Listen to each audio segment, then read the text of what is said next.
Ова е спортската сала во Битола, порано се викаше Младост, денес Боро Чурлевски. Во сибирска Битола, кога студенови температурите се негативни, во салата се тренира во услови еднакви на фрижидер. Денешното пак нагло топење на снегот предизвика прокиснување на покривот.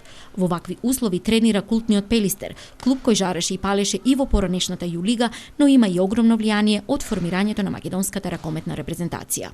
Пред некој ден слушнав некои коментари као на светското она дека ние во Македонија имаме многу добри услови. Ние имаме потенцијал, услови, за жал, не знам дали во Скопје ги има, сигурно ги има, меѓутоа во Битола ги нема. Во моментот се наоѓаме во спортската сала Младост, кај што е многу ладно, гледате со вентијаги, со капи. И замислете сега едно дете да дојде да тренира во шорци, во дрес тука да замрзне. Значи, тоа е страшно.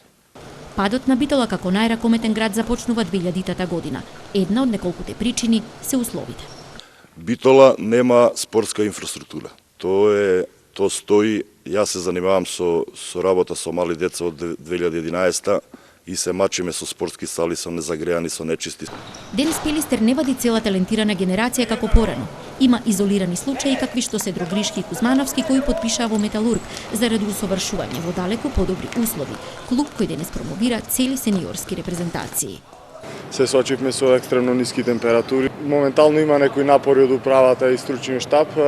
Се користат топови за затоплување на просторот, за да можеме во најдобар ред да ги поминеме овие подготовки кои ќе ни бидат база за престојниот дел од сезоната и остварување на нашите цели.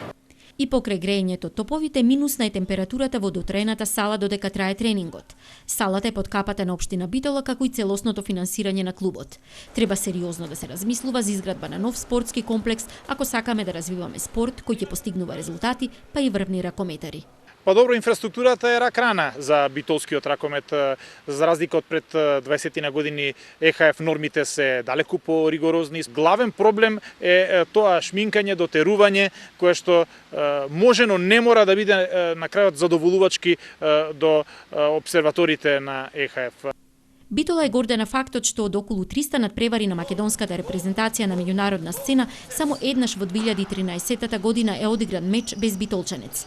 Низ ракометниот клуб Пелистер име изградиле ракометари како Кире Лазаров, Наумчо Мојсовски и други кои не се родени тука, но започнале на голема врата. Задоволен сум што имаше тројца битолчани во ростерот на Раул Гонзалес, што имаше многу битолчани на трибините, што се продолжува континуитетот на најракометниот град да дава своји представници во дресот со државниот грб, иако во минатото паметам и денови кога практично цела репрезентација беше составена како костур од ракометниот клуб Пелистер, например на нашето прво светско првенство пред 17 години, стручниот штаб Нишевич и Стефановски и десетина ракометари беа од Пелистер. Најголемиот страв во моментот го има најуспешната битолска екипа Eurofarm работник, која што за непол месец ќе игра ЕХФ куп групни надпревари. Ако временските услови се лоши, а грејењето не е доволно, тогаш постои ризик контролата да не помине и да се случи најлошото сценарио. Битолчани да мораат да гледаат европски елитен ракомет на својот тим во некој друг град.